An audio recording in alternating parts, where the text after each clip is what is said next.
there, everyone, and we are already at episode number 12 of the Nosedive podcast. My name is Vinie Vizzle, and next to me we have Mark. Mark, how are you doing today? I was doing great until you told me that the hoodie doesn't fit. Now I'm sitting here like some sort of vain bastard with stickers, a freaking hoodie, and your one doesn't even fit you. So yeah, I'm feeling great right now. I had to put on my old one, which is all torn apart now, so yeah. So just for a point of reference, everyone, I'm not some sort of vain narcissist, and I've just had a hoodie made by GB Merch, who sponsored us a couple of episodes ago. I sent one out to Vinie, and he's just told me that it's too small. I'm like, did you get anything in the post? But there we go. We'll sort it out. When you come to Shred the Shires, that's all. I was challenged the other day. It's 50 seconds in, and I mentioned Shred the Shires.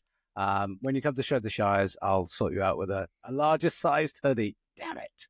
Would have thought, guys, Vinnie's a large, but there you go. How have you been, man? What have you been up to? I've been a bit distracted last week. I had a tough call. Unfortunately, my stepdad has passed away last week. About 2 weeks ago, we got some very bad news after his cancer treatment. They told us a couple of weeks to a couple of months, and that turned into 6 days. So it was all very rapidly. So, but yesterday we could finalize that chapter. We had a very nice service. Was a very nice man, also a community builder, an inspiration for myself. He was very anchored in the local communities, and he had a bar, like an old school bar, and he serviced a lot of the fraternities and sports things like darts. I don't know if bow shooting, like bow and arrow. Yeah, archery. That's it. Yeah.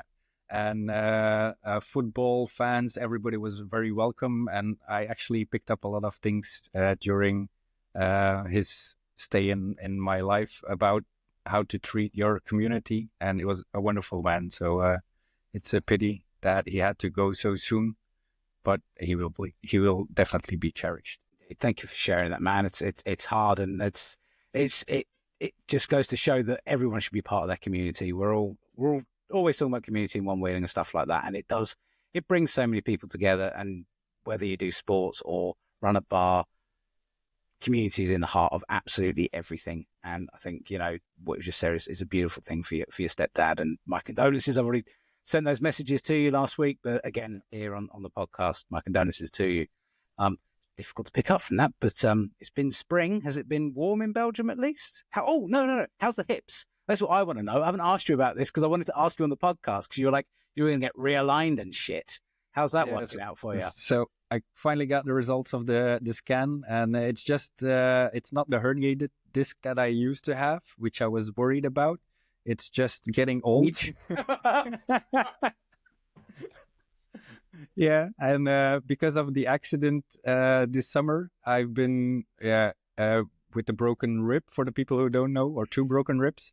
And that got me to lay down for 2 months. And my whole belt, my muscle belt around my spine is what normally actually takes the hits when I jump with my one wheel. I know I have a herniated disc, so I had to maintain that. And because of sitting still so long, that muscle belt is gone. And now all the pressure is back on my spine. So I have to now really put in a lot of effort to rebuild my core muscles and make sure that I can take the hits with my muscles again, which is for all the older people. Yoga and stuff, and get the old balance board out and things, or what kind of things are you going to be doing? Because there's someone somewhere going to be sitting there listening going, yeah, okay, what's he doing? What's the advice? What's the online advice I can take? Yeah, so first I started out with mobility. I was already working on that. That was not the issue. Mobility is still there, but you have to maintain it because mobile joints and muscles are very essential. And now I really have to go double on the core training and on the physique because of being still so long and only doing mobility training in my house because of the bad weather. I kind of skipped the other stuff, and that's what I really need to work on. So go heavy on endurance and on power. Sounds like VESC to me, endurance and power. I mean, Vinie's doing VESC. Yeah. Instead of one heel, one VESC. the weather is at least on the turn. It's not just hopefully here. I mean, it's not today's, but I literally had snow today. We're like recording as of recording on the 13th of March. It snowed outside the house today. Only a few flurries, and then it hailed. Then the sun came out. So spring is fighting its way to us, and I'm seeing loads of stuff, loads and loads of more people posting videos online and videos of one-wheel trips and stuff like that. And we're going to be talking trips to our guest very, very soon, who's just come back from a trip on his one wheel. I saw that. But there are lots of people really posting out there. So have you seen anything new out there in the last couple of weeks? Yeah, there's been a few things. So we actually were able to meet up with the EUC community here in Belgium. Apparently, they have a training ground not that far from my home in the Bruges area. Okay. It's sheltered, indoor, and we kind of met up. I saw some guys going to China on EUCs, and I heard my dialect in China. That got my attention. So this guy who actually was there with Big Goat, that's like an EUC brand. I don't know shit about that, but don't shoot me if that's wrong. But they went there for like an adventure. There was a race, and they got a tour by the whole company with all other EUC riders from all over the world.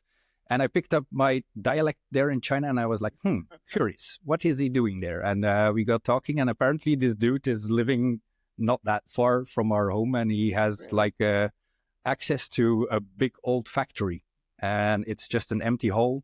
They use it for EUC tournaments and training, and they actually opened it up to all PEVs. So we took our one wheels and went to check it out, and was really a cool experience. We got time tracked. I got to race a GTS Rally Edition. So by the time this video is out, there will probably already be a video on my channel. I was going to say, I'm assuming you filmed it. I'm assuming you did something for the channel. I mean, come on. I compared it to my classic XR, the OG XR. So that's going to be interesting.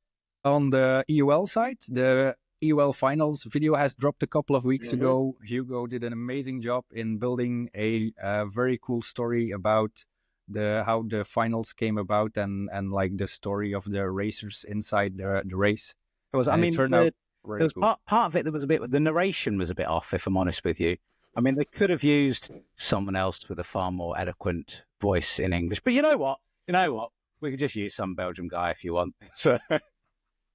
Yeah, I noticed that. It was good. It was a bit off, but a bit off. No. I enjoyed watching, having been there and been to the finals and been a spectator of it, and then watching that video, it was even more enjoyable to kind of go, yeah, that was good. It was a really, really fun event. And I was there for 5 days, I think, and it was just a nice 5 days of one wheeling in the Algarve. And we go on about it all the time, but if you like one wheeling, you like sunshine, get down to the Algarve and just enjoy watching the races and pay Fabio some cash and join in with the other little events and stuff that's going on, and you'll enjoy yourself because it is nice. But I'd say our guest will tell us a little bit more about Portugal in just a few minutes' time when he joins us. And if you're still cold, we finally dropped our first skirt event for the year. And we are, I told you, we are going to cross the Belgian borders. And for our first weekend, shred weekend that we are organizing, your camera shredding as well, we're going to take it out to Spain. We have 2 Spanish riders in our team. As some people know, we have Jorge and Lawrence. And they have taken it upon them to set up a shred weekend in the Olot area. That's not that far from Barcelona. It's going to be in April, 18 to the 21st, and people can join in. There's 30 spots available. Half is already out of the door, and it's just going to be a social gathering. One big place they're renting out, isn't it? If I'm right, remember reading the website right? Yep. Yeah, we have a big house in the mountains there, and we're going to go shredding, group rides, skate park sessions. There's a track day involved as well. People can also join just for the track day. It's 20 euros for the track day and 150 euros for the whole weekend. And we're just going to have a blast, join with some people, make some videos, and have some good old fun on the one wheel. And Jorge's done very well with the ESkrrrt logo, as in ES, slightly enlarged ES España. I mean, he's very good at doing his logo-y things. I mean, I don't know if you've seen anything Sorry, I'm just having a little drink there. If you've seen anything recently that you might have made that looks excellent, these are our cups, by the way. Look at that. How nice. I'm not even showing the team the pictures yet. They can wait until they see this on the podcast. So again, Jorge, beautiful job. It's a fantastic job. So, yeah, he's doing an amazing job. He actually took the lead in this project. He's such a cool guy, and especially with the circumstances currently, he's been such a great help in keeping things straight. We have such a cool community, man. Each time I want to have an event, there's something going on, and people are just jumping in and helping out, which is the most beautiful thing to see.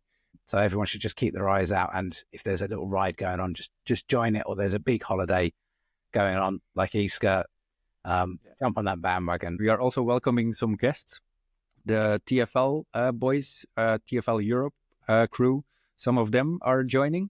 We're not going to tell who yet, but some of those shredders are joining us. Also, Benoit will set up shop there. So if you want to have some shipping-free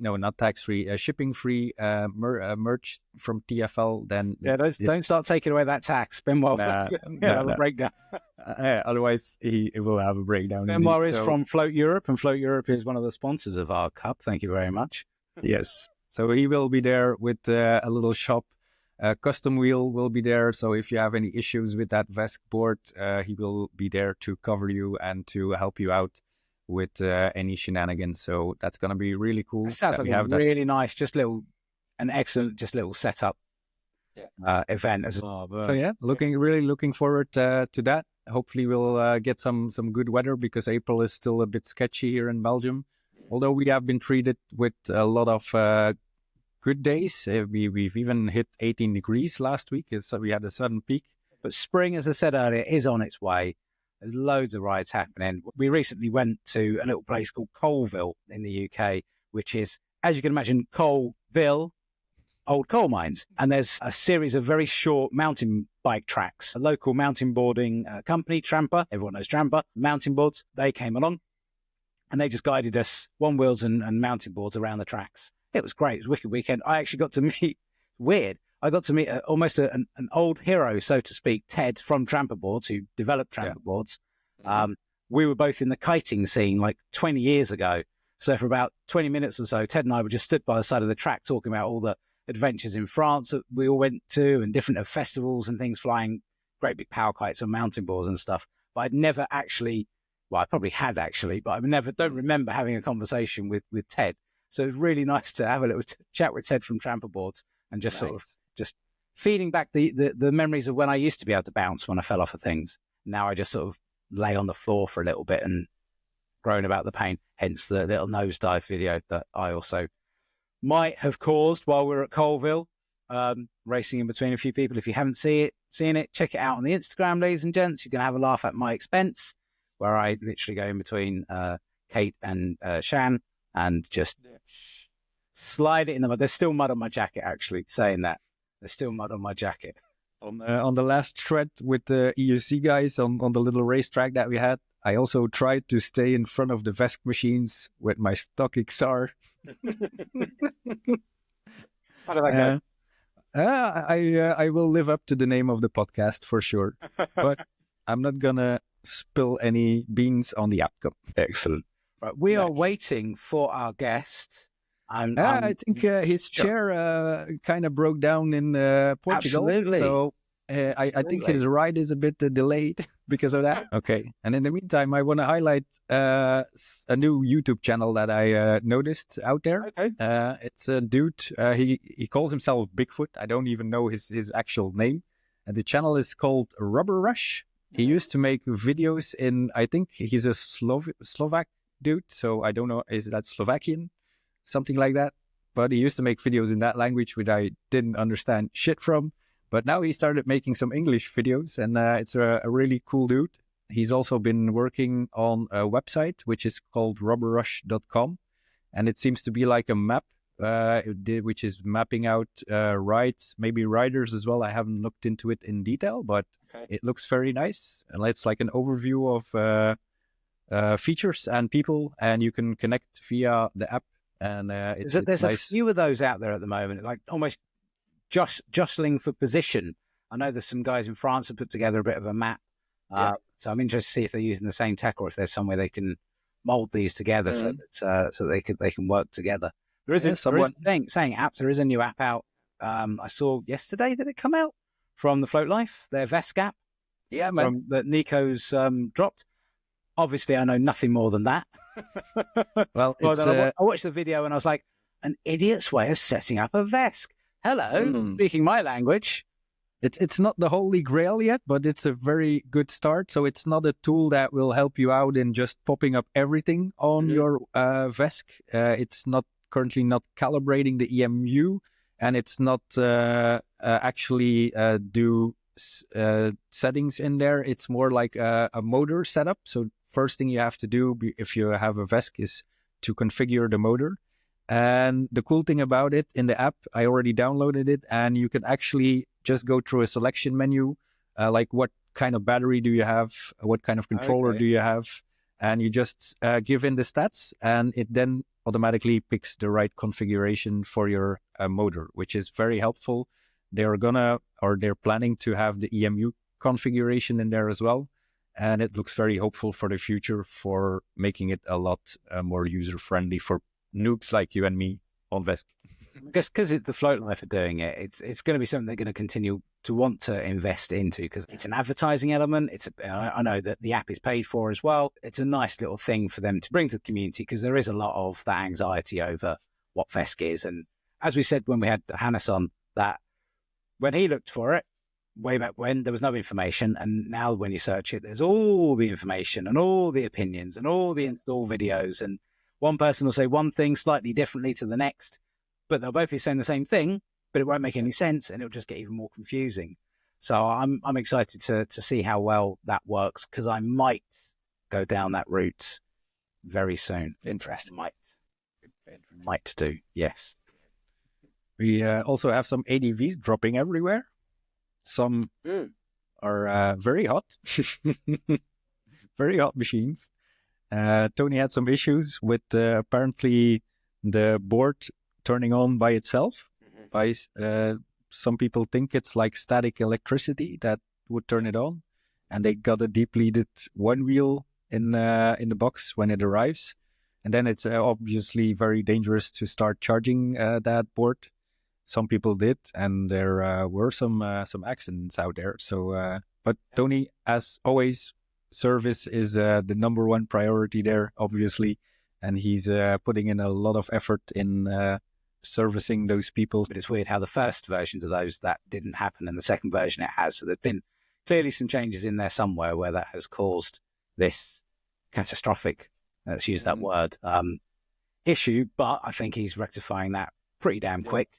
He's really any more reports of anybody's boards coming completely depleted or anything like that. So hopefully that's he's so flexible and agile, Tony, because he also there was like a little thing going on, I think in the software, and I think it was Servdado that just wrote some code, and it was like the perfect solution for what he had, and apparently they are working together, and the software is already implemented into the new controllers that are going out there.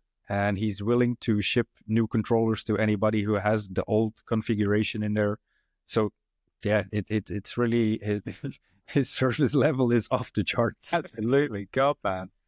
Float Connection tickets are out. I saw they dropped those yesterday or the day before. Indeed. I haven't had a chance to check them out yet, but I am tempted. I'm very, very tempted to go to the south of France for a few days. They have a very cool racetrack. The weather is mostly very good over there.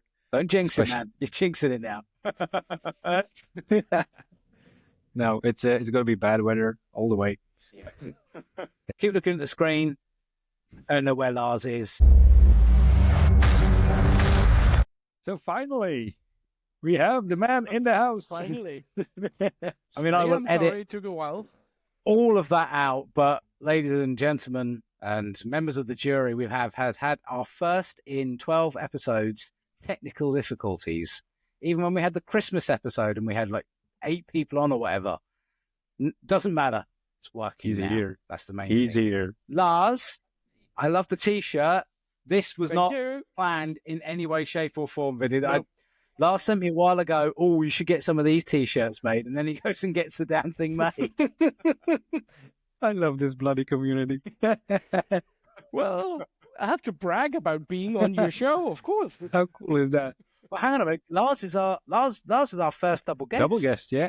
For real. Yeah. Yeah. You're the first person coming back. Yes. I'm glad to hear. Yeah. And well earned. How are you, man? How are you? I'm very good, very good. Just got back from Portugal and crazy ride. And it was nice to have a little of the Felicia sun and a little. Hang on a minute. Now I didn't want to dive straight into Portugal straight away, but let's just sun. I saw fleece jackets, thick, warm fleece jackets throughout most of the videos that you've posted so far. I saw the sun and a lot of rain. One and a lot day. of puddles.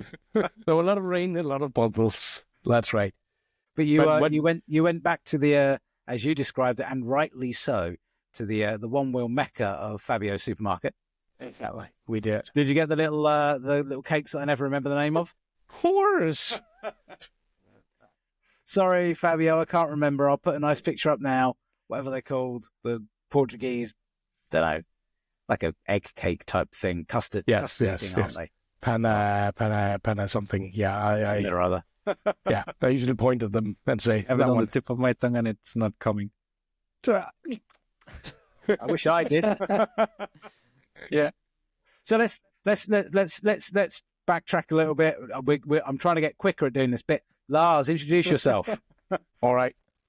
My name is Lars. I'm from Denmark, and I've been one-wheeling since start of COVID, which I guess was 2020. I had the perfect timing. I have been saving for it for a long time, and finally bought it and got it 2-3 weeks before we had the lockdown. And since I'm make my money as an entertainer, it was all my activities, my business activities were shut down during COVID. So I was very happy that I had the one wheel to entertain me instead of just sitting in front of the stove and looking into the fire. Fantastic. And I'm from Denmark. I've been unicycling all my life. Pretty much since I was 13 and been traveling the world for competitions on unicycle. So balance has always been in my blood, and when I'm performing, it has always been on a unicycle and with balloons, and that balance translates to me quite well to the one wheel.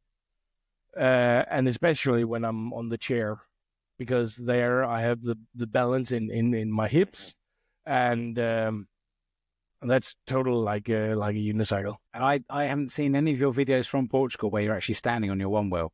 Oh, this is where you're going to tell me you sat and grow There's out. a few. There's a few. After a while, Yeah, something yeah. happens. Must have missed Explain, Lars. My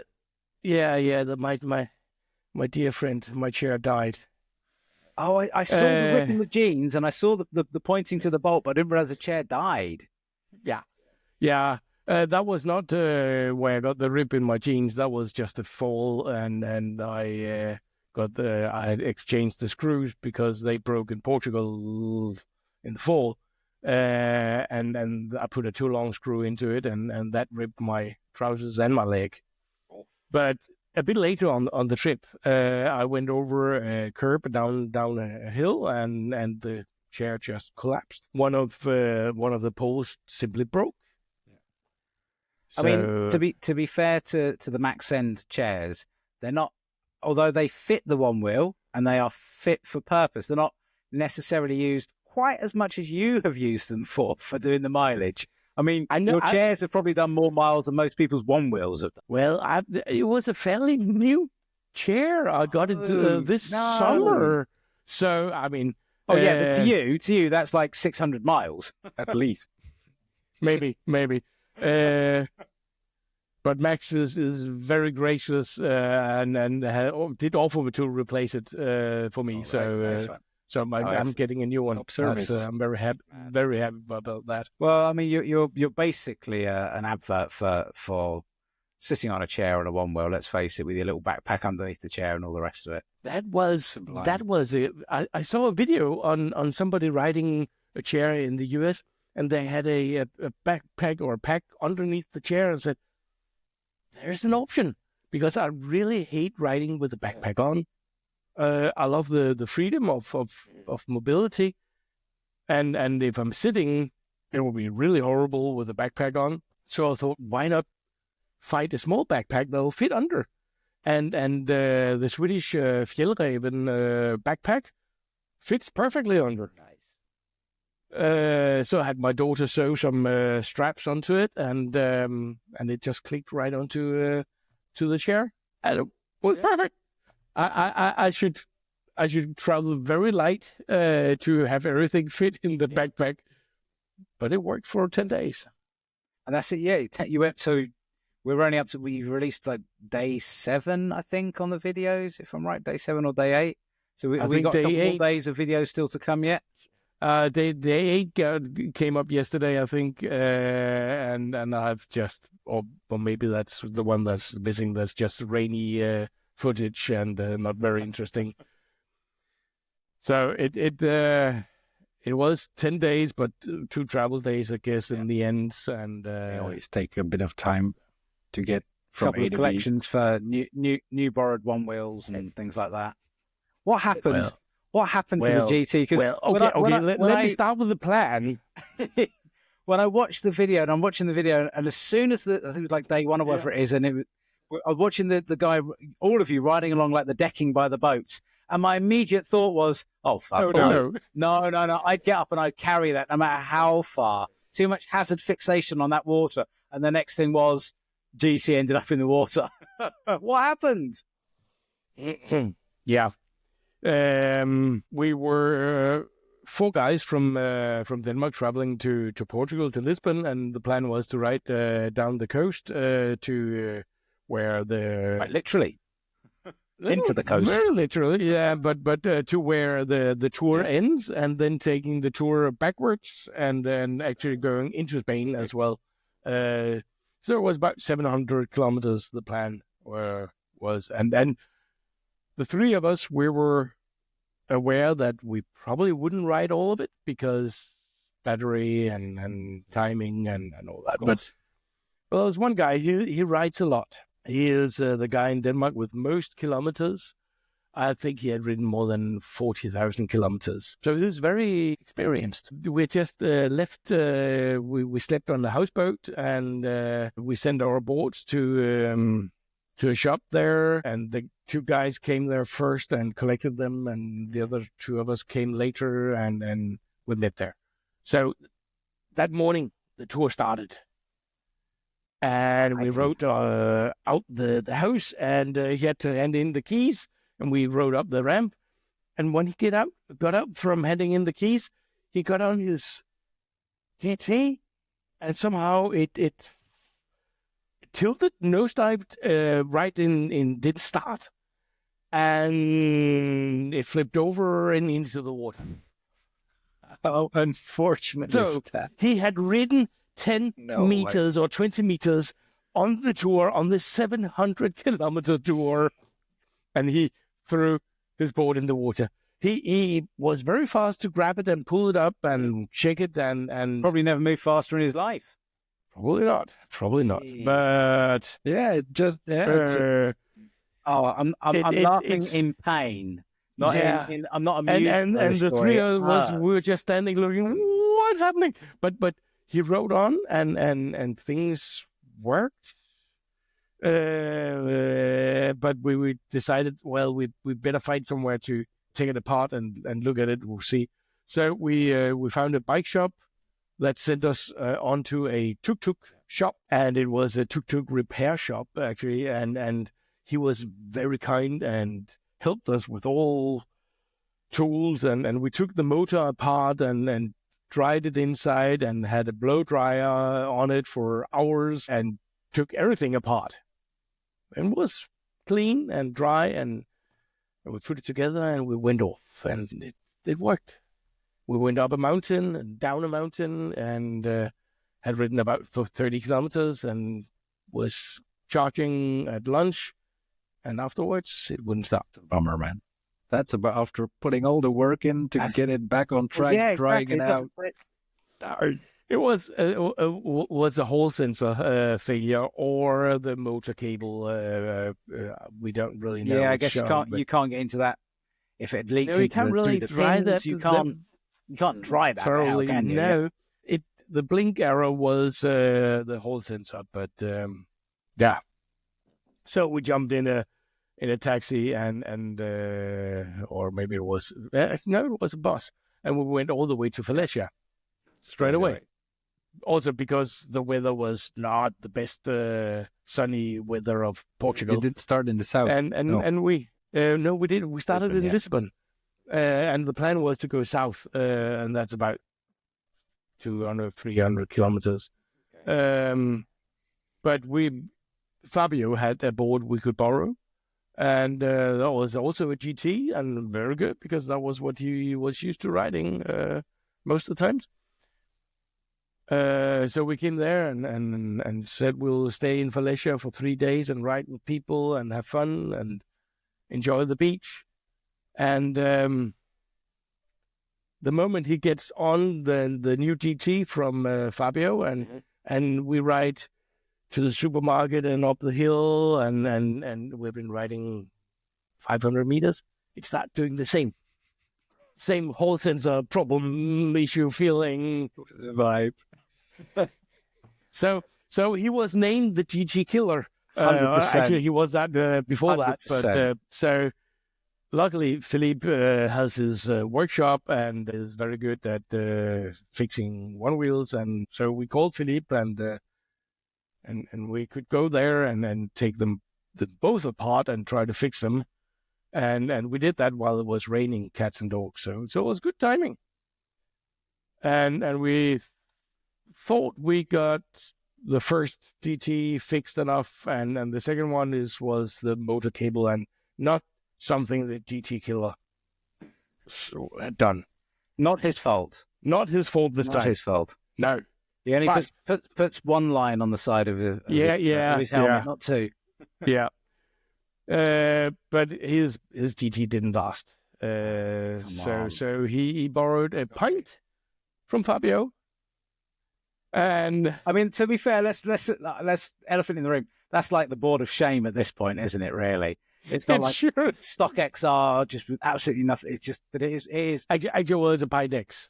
Actually, I've ridden that Pine X. I've been in Portugal 2 years ago for a couple of weeks, and I tried to chase Fabio on that Pint X, and I wasn't one-wheeling for that long. So you can imagine the sketchiness I had to throw myself into to be able to hold on. But he taught me how to downhill for real.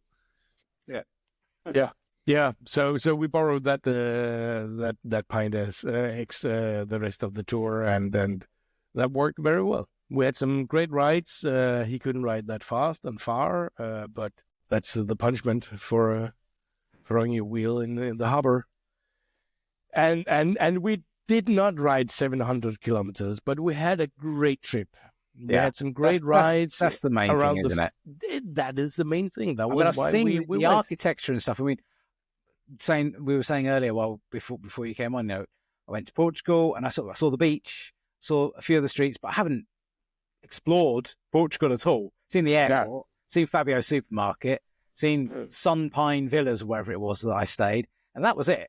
That was the pink house on the way to the beach. Saw the pink house on the way to the beach.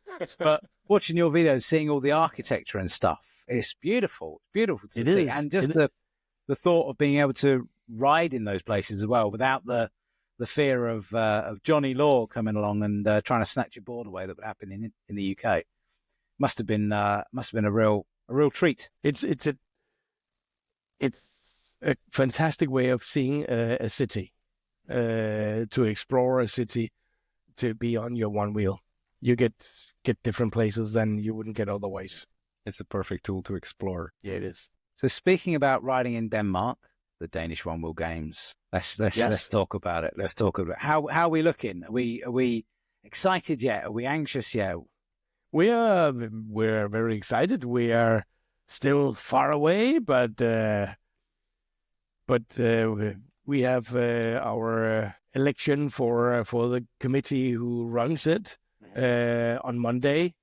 Good luck. Thank you. So hopefully I'll still be here. I mean, you never know. You know, the GT killer might go for someone else now. Maybe. No, it's set up as an organization in Denmark, and there's some legal structures we have to follow and so on. But pretty much everyone want to continue, so it's easy. No one's after that Brown.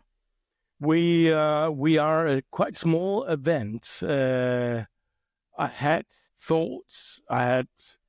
hopes that we might be able to be 50 competitors and 50 chill participants. So a big event of 100 people, because it's in my backyard and that could be cool. And I've gotten 100 chairs to sit outside and everything. All that was set up. Luckily, we were only 25 competitors last year. And the amount of time it took to run the competition showed us that is the max for our event. So that was a lucky turnout. So we have opened the registration a month ago, I think, and we have 2 tickets left until now for the competitors. For the competitors, yeah.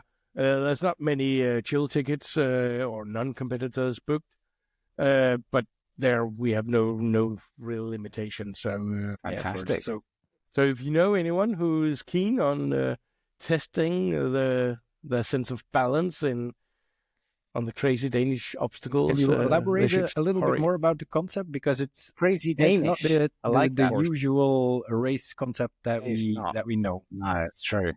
No, to give the background of why we have the obstacle course, it's an obstacle course that's built on my ground, on my land. I have a field, live on a small farm, not a farm anymore, but habitat. That's right. My habitat, yes, and I had this field. I never really knew what to do with. We cut hay on it for the neighbor, or the neighbor cut hay on it. I have planted some apple trees there to make wine of, and so on. But so good. I'm not a wine drinker. Let's just stop for a second. I'm not a wine drinker, but it is really nice wine. Just to point that out to anybody that's thinking, shall I go? Lars has some very nice alcoholic beverages for you all to enjoy. They are very, very nice. Sorry, carry on, but I just needed to make that comment. Well, when I got my one wheel, and I thought, well, I have the opportunity to build something here and have fun, because I really loved riding on the single tracks and on the mountain bikes, and some of the obstacles, they looked fun, but they were built for bikes, and that doesn't really suit my way of riding, at least. So I would love to make a course just for myself to have fun on, and with obstacles made for this.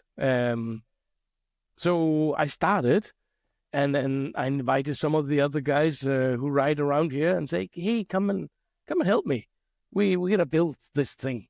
And 2 of them came one weekend, and one the other weekend, and I said, let's bring some more together. And I bought a lot of lumber, and I think 8 or 10 people showed up, and we had a whole weekend of building and doing crazy stuff, coming up with obstacles.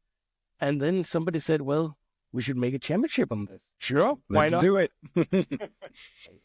So that was the start of the Danish Championship that we ran for 3 years.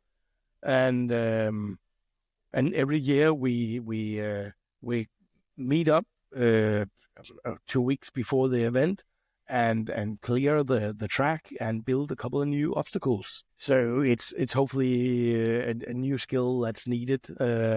And we have, I think, 14 obstacles on it, and it's very much about balance. And Torkill, who usually wins, is complaining that it's only balance. There should be some curb notches and other stuff.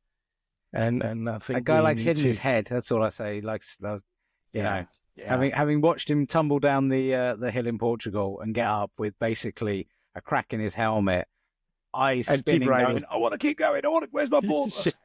The guy wants to go fast. Yeah, and the next 3 hours he didn't really know who he was, but that's all right. It didn't last. Well, yeah. So it's logs. We have one log that's this thick in the beginning. That's about 20 centimeter, and it's 5 or 6 meters long, and it narrows down to 5 centimeter, and the end is loose as well. So, but it's stable. It doesn't move. Quite often when I'm out riding, I'm looking up at the trees thinking, I'd love to ride along those branches. It always comes to me all the time. And there you go, you can do it in Denmark. What a wonderful idea. And there is a part of my field that's always wet. So there we build a broad walk. Right.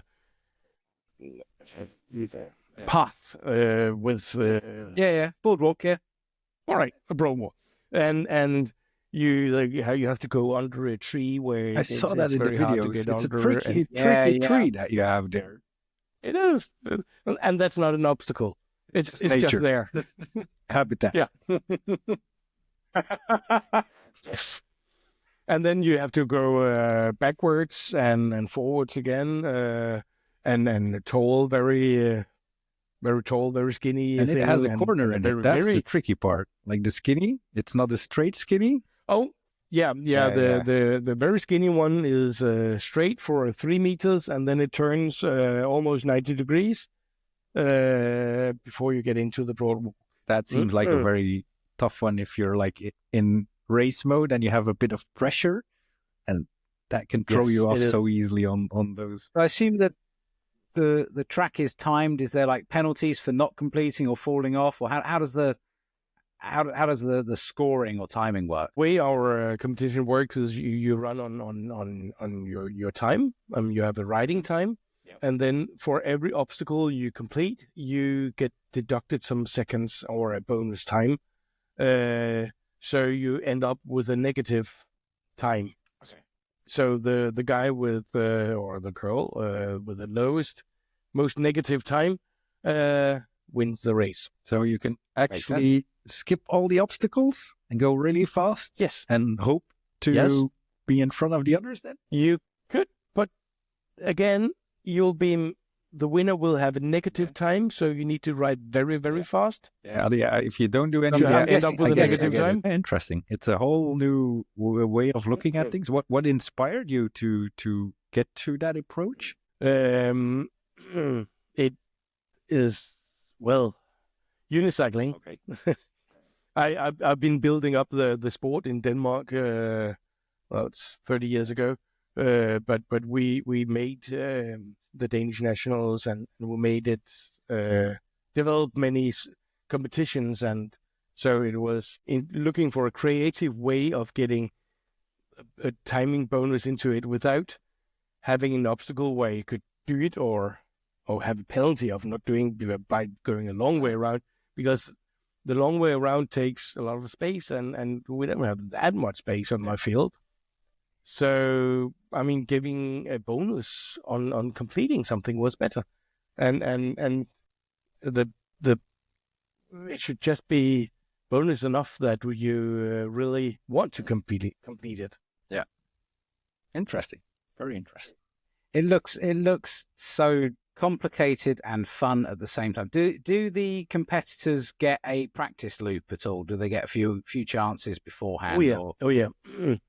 Our event starts on Friday, and when you arrive Friday, you can start practicing on the track. Okay. So you have all Friday. Yeah. and most of Saturday as well until the event. All right. So you get a good opportunity to get better and better and better. Do you allow the chill ticket guys to have a little play as well? Of course, Yeah. anyone can ride on the track, Wonderful. except for the warm-up timing for the competition. Yeah. Okay. It looks so much fun and so very different, as you say, to any other race event out there. There's some balance games and stuff like that people do, but actually is it to be a timed race on a balancing device? I mean, it's literally, Yeah. And our goal is to make it challenging. I mean, hopefully there's an obstacle that nobody can take. That's the goal. But it should still be doable. It's a very, very hard balance or a narrow ledge to... I mean, it should be possible, doable, but so hard that nobody can do it because the next year, everybody can do it. In England, we call that being very Irish, in a sense of you make sense, but you're not making any sense at the same time. So it should be really so hard that no one can do it, but it should also be, in theory, doable. This is where you'll just jump up on a unicycle and do it, and no one else can do it on a one wheel. Yeah. I can do pretty much all the obstacles on my unicycle. But we 20 have... kilos lighter, I suppose. It kind of reminds me of the new Koso concept that you have on YouTube. It's like a skateboard concept. They invite Japanese and American skaters to do an obstacle course. And they're really it's Japanese, so they are always in for a fun time. And they build like obstacles, like going zigzag down for 300 meters with all kind of obstacles and rails, and they have to go over things. But it's Japanese, so you're gonna go down. And the obstacles are made in a way, if you look at them, you would say like, okay, that's impossible. And then there's always one that actually does it or almost pull it off. And then that's where you see that, like, if you go for such a challenge, you actually reach a level that you never thought was possible. And that's what I like. Exactly. Yeah.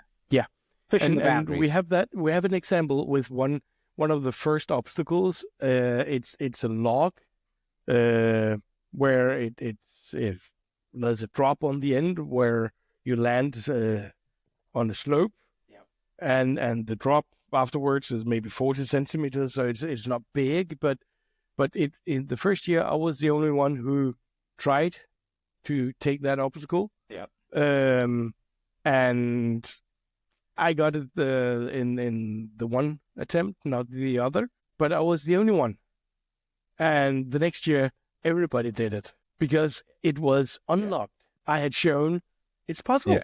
It's always impossible until somebody comes around and doesn't know it and just does it. Exactly. Yeah.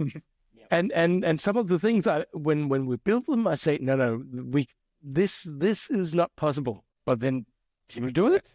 There's always that guy. If you build it, they will come. If you build it, they will try and drop off of it. Yes. That's why I love my team so much. So they're a bunch of guys that only do that.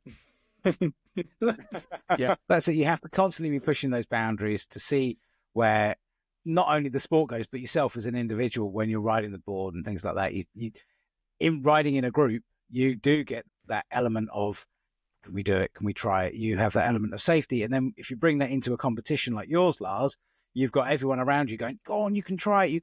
And there's no one gets embarrassed by failing something because it's bloody difficult to do in the first place. But then if you achieve it, the roof gets blown off, and then the next person does it, and the next person. And then you sit there a couple of weeks out from the event in July, probably going, how can we make this harder? Can we build some stairs for people to go up? Now you're talking. We're always looking for new obstacles, so we're very.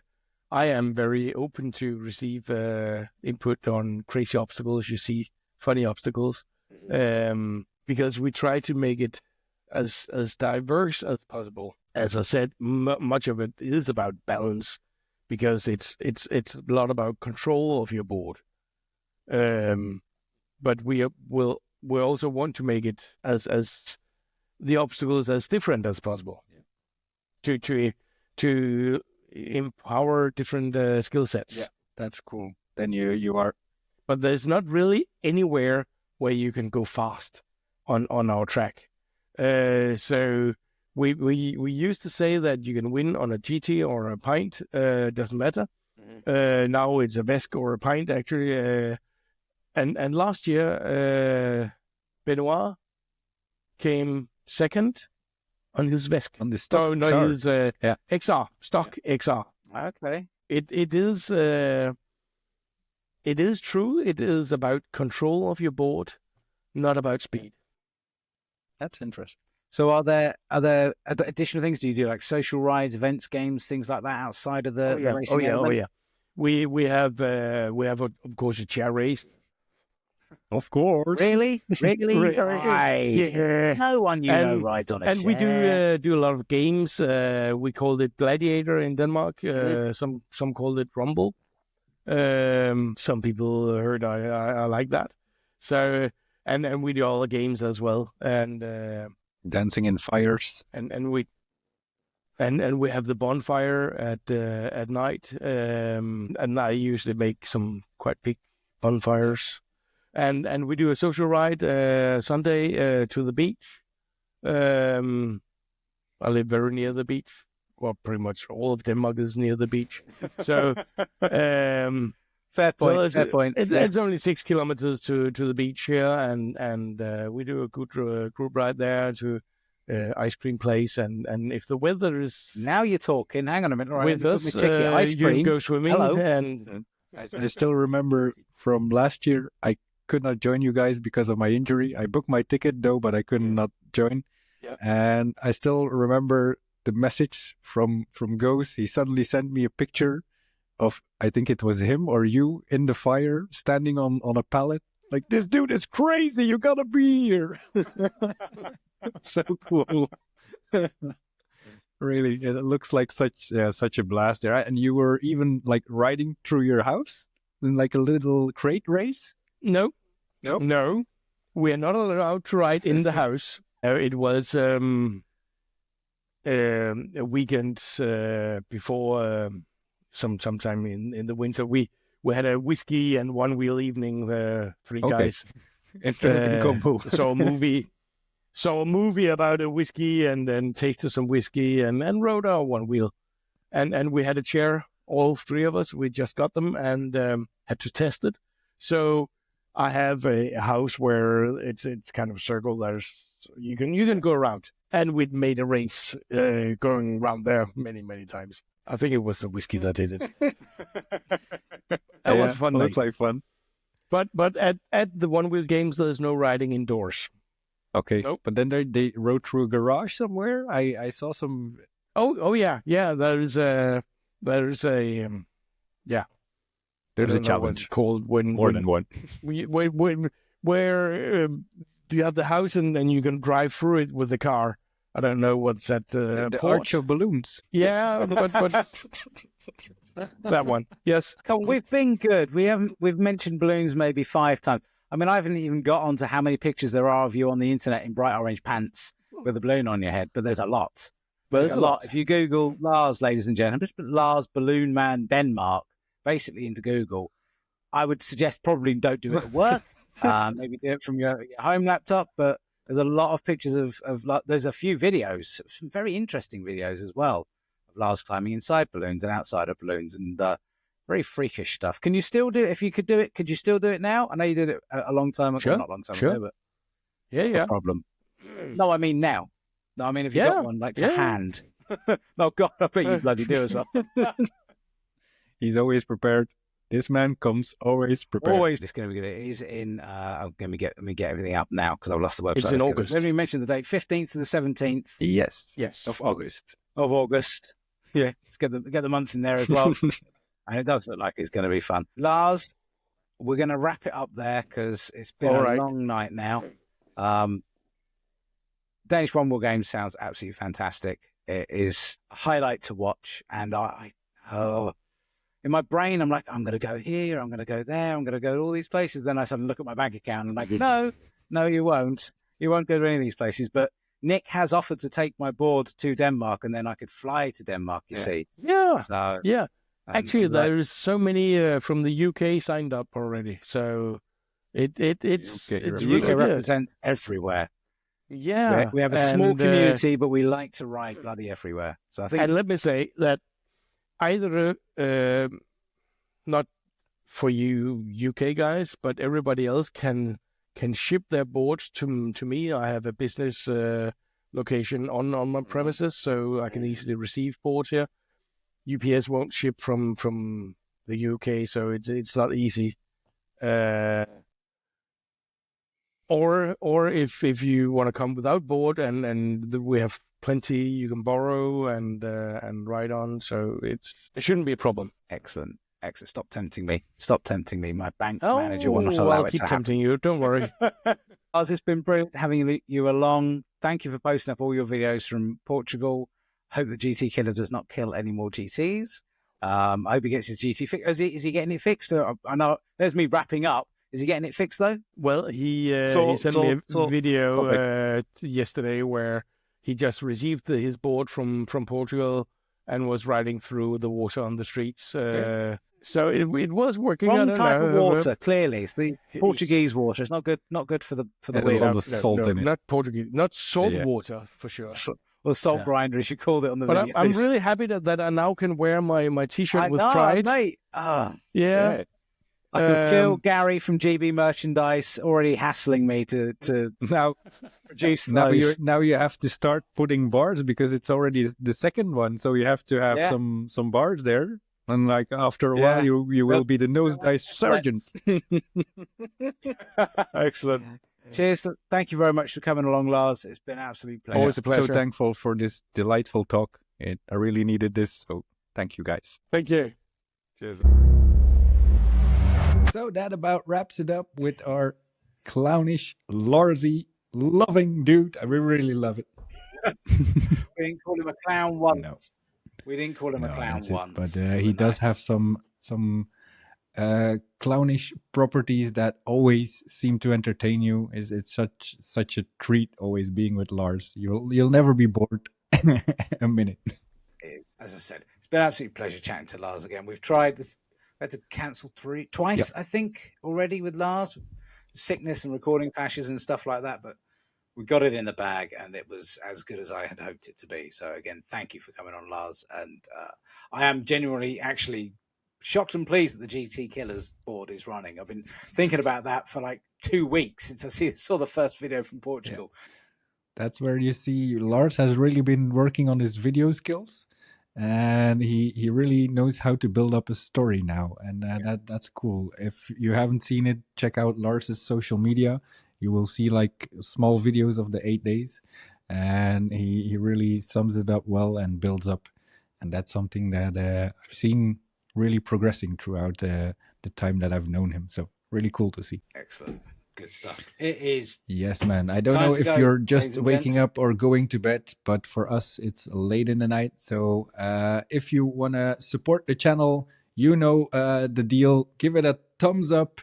Share the video wherever you want with your friends, with your family, with your grandma, whatever. It's all good. And hit that bell if you don't want to miss anything. Mark, take it away. Of course. Well, because of my little video, I have to say, hard stuff coming through, but also keep that nose up.